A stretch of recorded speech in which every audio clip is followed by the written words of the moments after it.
Hello, here we go with Chapter 7, Eugenia Tries Again. Eugenia Quincy returned to the orphanage after giving Mr. Lehman a few days to rethink his position.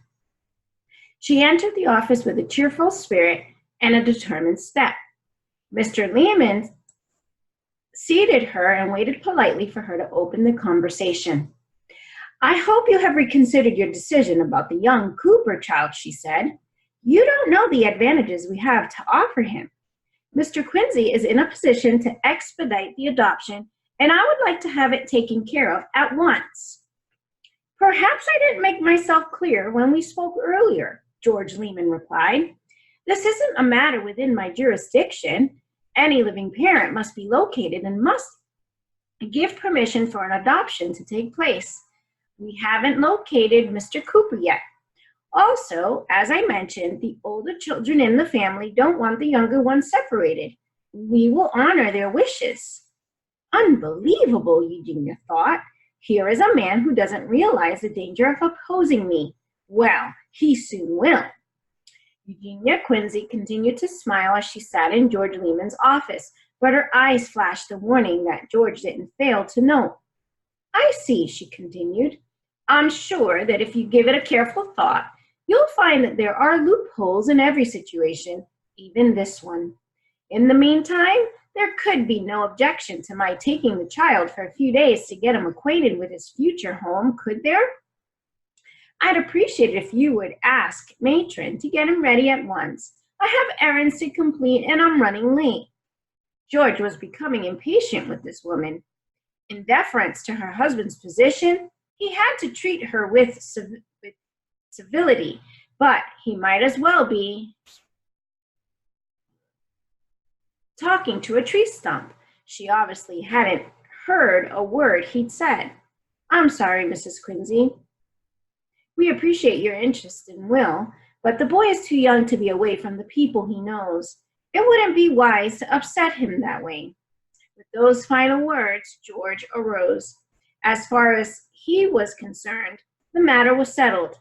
But as again watched Mrs. Quincy march toward her car, the uncomfortable feeling that it was most certainly not settled stayed with him.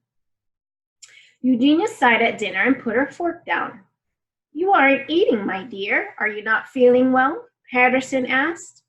"I'm fine," she replied, "just restless. There's not much going on. I need something to occupy my time."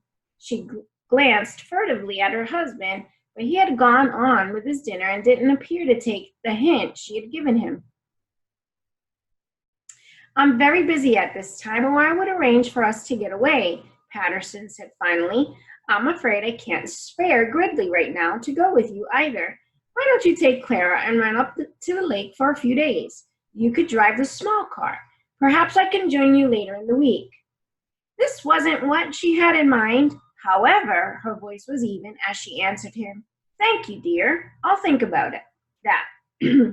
As she wandered discontentedly around the house that evening, the suggestion became more attractive. It had been a long time since she had to fight this hard for something she wanted. The longer it took, the more determined she was to have it. She needed to get away to think this through. Her mind made up, Eugenia called Clara to her room. The dark-haired young servant appeared promptly.